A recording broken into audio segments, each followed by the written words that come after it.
Ladies and gentlemen, welcome back to John Dudley Speaks. I'm your host. Imagine dragging these nuts. No, never mind. I'm sorry. Today's a very special episode of John's Perspective called Which One's Worse? I also have my review of Camila Cabello's latest train wreck on the channel now. Check it out. Imagine Dragons have mysteriously found themselves at the top of the food chain when it comes to modern rock charts. Not sure what kind of dirt they have on Billboard executives, but it must be a lot considering how good these numbers are. I kid, of course, and I don't want to take away any of the impact that they've had on the mainstream landscape, as well as their impact on millions of fans, including kids. But I think the greater discussion around them shouldn't be about whether they're the worst band or if they're the new Nickelback, but what even is rock in this new age? For decades, rock music swept the Billboard charts as if it were mainstream pop. Then suddenly a tidal wave of EDM and rap really pushed rock out of the Billboard conversation. But Imagine Dragons found a formula that was able to toe the line between accessibility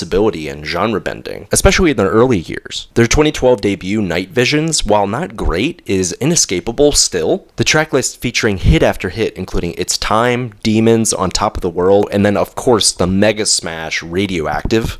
As overplayed as this song is, it's not bad, and honestly, if it wasn't so overblown on its production, it would be far more tolerable. 2015's Smoke and Mirrors essentially doubles down on everything that worked commercially for Night Visions, and it's just mildly better. Songs like Gold, I'm So Sorry, Shots, Friction, and Bet My Life found the band tinkering with their formula and implementing harder edge rock grooves with their synthetic approach, boosting its intensity as well as its accessibility. Yet that's really where the explorative nature of this band met its end, because their third record, Evolve, and their fourth record, Origin, released back-to-back years, had periodic successes, but overall, both suffered from bad mixing, flat production, uninspired performances, and an inessential quality to most of the compositions. The legendary Rick Rubin stepped in to assist their production on their 2021 and 2022 albums Mercury, Acts 1 and 2, and though he lends them the hip-hop flair they've been missing since their debut album, the band just can't get out of their own way, crafting forgettable song structures and grating melodies, which is what their latest, Loom, dips into, but without Rick Rubin in their corner, Imagine Dragons slides right back into their worst tendencies, making this one of their most unlistenable efforts yet.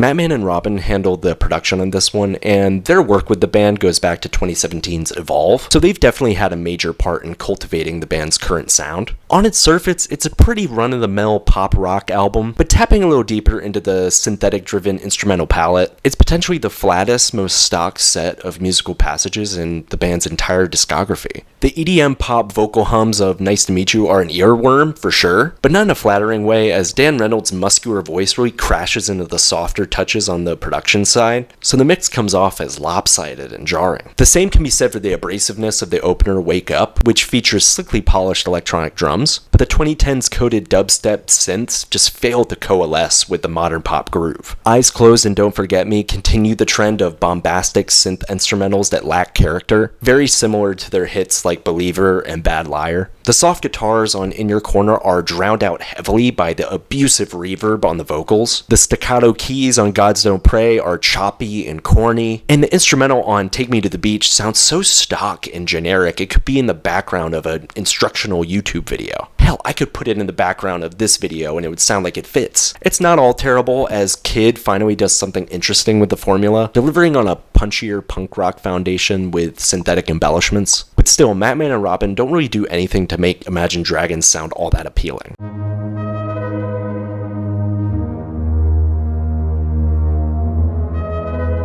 As Imagine Dragons' mainstream success has grown, so has their platitude-based songwriting, which has basically been streamlined into their brand, and Loom might be the apex of that type of writing, plus it's their most vapid to date. Wake Up is nearly nonsensical, with the first verse coming off as an unrehearsed reference track. Nice to Meet You tries its hand at modern commentary on dating, but its flatness and hollowness makes it dead on arrival. I get where they're coming from on Take Me to the Beach with the themes of leaving normalcy, but I couldn't help but laugh about how thin their take is on it. The whole motif relating around sunrise versus sunset is also razor thin, with only slight elements in the lyricism that graze over these themes. At least Eyes Closed digs deeper in terms of inspiration, but it's not nearly enough to counteract the lack of focus in storytelling and songwriting on this record.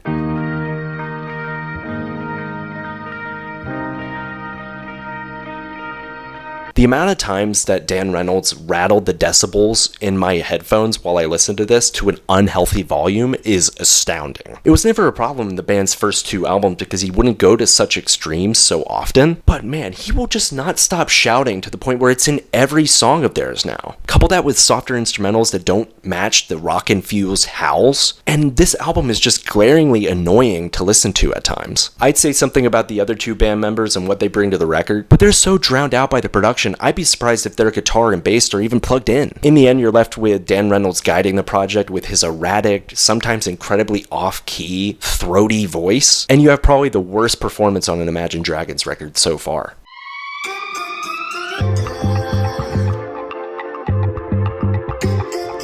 Likely the only good thing about this record is that it's short with 9 songs to get through, and in theory, that's a plus. But in actuality, the way that these tracks segue into each other is aimless, choppy, and random. So any sonic cohesion that the band thought that they had on this record is totally lost on me. Kid was the only song where I felt like I could comfortably listen front to back. So of course it turned out being the shortest track here. Most of the songs are in fact close to 2.5 to 3 minutes, but they move along so tediously. This is an album that you want to be over as soon as it starts. I don't think that I'm strong enough.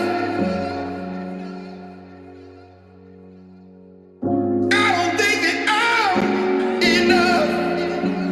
I did not like this album at all, and I will definitely not be going back to it. It's reminiscent of the final Linkin Park album or any Maroon 5 album of the 2010s, but at least those albums had some more redeemable qualities. This one is just the worst that Imagine Dragons have ever sounded, and that's saying something considering a lot of their work coming up to this. And I just thought that this band was just so much more capable than this. I really hope that whatever they have in store later will get them back to their harder rock edge sound from their first 2 albums. But hey, that's just my perspective.